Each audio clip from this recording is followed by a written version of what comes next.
जय श्री राम दोस्तों। तो आज हम आए हैं पटना के विपश्यना सेंटर पे। ये है बुद्धा स्मृति पार्क और यहाँ से पटना विपश्यना सेंटर के लिए एंटर करते हैं। ये सारे ब्लॉक्स बने हुए हैं। ये आपका मेन गेट है, यहाँ से आप अंदर को आएंगे। 2 गेट है इसके, दोनों गेट से आप आ सकते हैं। और ये आपका पूरा ब्लॉक बना है, जो जेंट्स के लिए ब्लॉक है और लेडीज़ के लिए उस तरफ ब्लॉक है।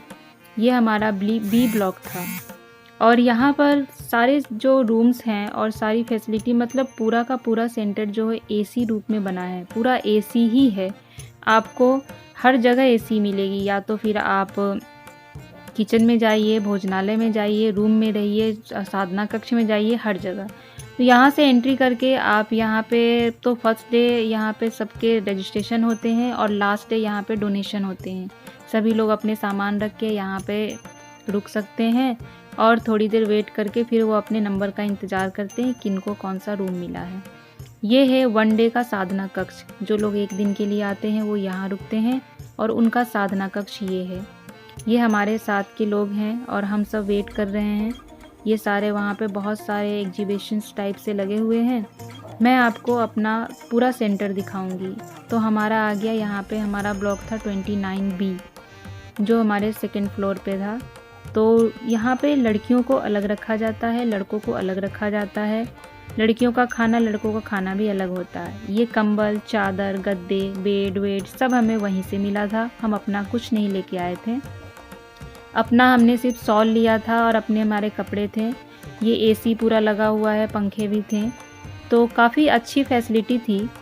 और इसमें बहुत सारे कमरे थे।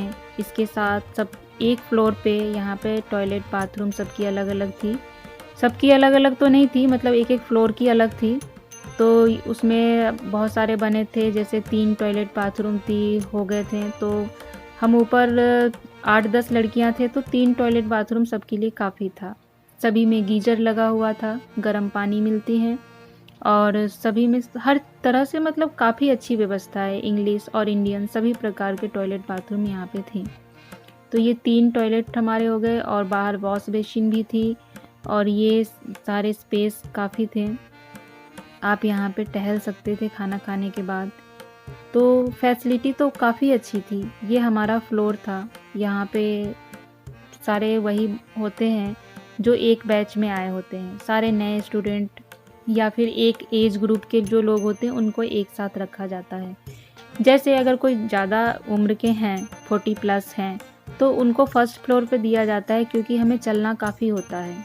इन 10 दिनों में हमें काफ़ी चलना पड़ता है, तो इसलिए उन्हें नीचे देते हैं कि उन्हें बार बार परेशानी ना हो। और जो थोड़े यंग हैं वो 2nd फ्लोर और 3rd फ्लोर पे भी रह सकते हैं। ये हमारे कमरे में, सभी कमरों में ऐसी अलमारियाँ बनी हैं। एक कमरे में 2 पार्टनर रहते थे। ये टाइम टेबल लगा हुआ है। 2 पार्टनर, दोनों के बेड अलग अलग हैं। दोनों को भी आपस में बातें नहीं करनी है।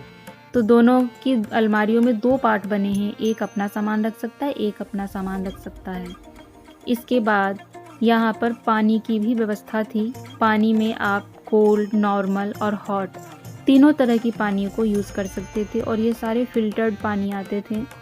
मतलब सुविधा की मैं कहूँ तो सुविधा काफ़ी अच्छी थी। और ये ब्लॉक के सामने जो दिख रहा है बोर्ड, उसके पीछे लड़कों का ब्लॉक है। तो उनके लड़कों का ब्लॉक पीछे है, उस साइड है। और हमें सिर्फ आवाज़ सुनाई देती पर हम बातें नहीं कर सकते। ये ओल्ड एज के लिए लिफ्ट लगी हुई है, वो ऊपर नीचे उससे आते हैं। हमें सख्त मना थी कि आप लिफ्ट का उपयोग ना करें। मैं ये वीडियो रात को 9:30 बजे बना रही हूँ, क्योंकि हमारा जब ध्यान टूटा था 10वें दिन, मैंने उसके बाद अपना वीडियो बनाया था। पहले दिन आने में मुझे काफ़ी लेट हो गया था, तो इसलिए पहले मोबाइल जमा हो जाता है, तो हमने वीडियो नहीं बनाई थी। हमारी सीढ़ी ऐसे स्लिप वाली थी, तो हमें इस पे से दिन में कई बार चढ़ना उतरना पड़ता था। मतलब काफ़ी लंबा हमारा 2nd 3rd फ्लोर पे था, तो हम कई बार आते जाते थे, चाहे फिर हमें वॉशरूम के लिए आना हो या फिर हमें खाने के लिए आना हो। लेकिन व्यवस्था काफ़ी अच्छी थी, सारी लाइटें वाइटें काफ़ी अच्छी थी। मतलब बहुत मन लग रहा था, बहुत अच्छा लग रहा था। और जब यह आखिरी दिन में आज ये वीडियो बना रही हूँ तो इतना अजीब सा लग रहा है कि अब हमें वापस जाना पड़ेगा। जब पहले दूसरे दिन आए थे तब तो ऐसा लगता था कि हम कहाँ आके फंस गए, हमें यहाँ से जाना चाहिए। लेकिन ये विपश्यना ध्यान विधि जो है इतनी अच्छी विधि है और एक इतना अनोखा विधि है, जिनको मेडिटेशन में ज़रा सा भी इंटरेस्ट है उनको तो ये बहुत ही पसंद आएगा। और मुझे लगता है जो भी लोग ऐसे हैं उनको बहुत पसंद आता है। उधर से हमारा साधना कक्ष था और ये हम ऊपर रहते थे, सेकंड पे आने के बाद हमारा साधना कक्ष था और अब ये हम थर्ड पे जा रहे हैं, जो नीचे जाकर हमें अपना खाना खाने के लिए जगह था, मतलब किचन बना हुआ था, हमारा मेस बना हुआ था। तो वहाँ पर नोबल साइलेंस, इसका मतलब होता है कि हम आँख, कान, नाक, मुंह, जुबान हर तरह से चुप हों, उसको नोबल साइलेंस बोलते हैं। मतलब आर्य मौन, जिसमें हम इशारों से भी बातें नहीं करते हैं। तो एक संपूर्ण रूप से मौन। बहुत बार ऐसा होता है कि हम मुंह तो बंद करते हैं पर हम इशारों से बातें करते हैं, अपनी बॉडी लैंग्वेज से बातें करते हैं, तो वो नहीं करना, हमें आर्य मौन रहना है, नोबल साइलेंस रहना है। अब ये मैं आपको दिखाती हूँ कि यहाँ पे खाने की क्या व्यवस्था होती है। खाने में सभी के थाली बर्तन सब अलग होते हैं, सभी का सीट अलग अलग रखा होता है। आपको प्रतिदिन अपनी सीट पर बैठना है, अपने बर्तन उठाने हैं। यहाँ से हम एंट्री करेंगे और अपने जूते चप्पल आप बाहर ही उतारिए, किचन में अलाउड नहीं है। यहाँ पे भी सभी लोगों ने अपने बर्तन धो के रख दिए, क्योंकि रात का समय है तो सभी लोग लगभग जा चुके हैं। यहाँ से जाके हम बर्तन धोते हैं। ये देखिए सबकी प्लेटें, सबकी कुर्सी टेबल सब लगे हुए हैं और एक रुमाल दिया होता था जिससे ढक लेते हैं। ये था मेरा नंबर 12 नंबर। थाली, गिलास, कटोरी खा के धो के और फिर हम इस कपड़े से ढक के इसको रख देते थे। सभी का यही नियम था, कोई भी किसी के भरोसे नहीं छोड़ता। यहाँ से जाकर हम थाली धुलते हैं, यहाँ से पानी पी सकते हैं और यहीं पे बॉक्स रखा रहता है। आपको कोई चीज़ चाहिए हो, जो सामने छोटा सा बॉक्स दिख रहा है, आपको कुछ भी चाहिए, कोई भी रिक्वायरमेंट है तो आप उस बॉक्स में लिख के डाल दीजिए। नेक्स्ट डे आपको फिर से वहीं पे मिलेगा और आपका पेमेंट लिखा रहेगा, आप पेमेंट दे दीजिए।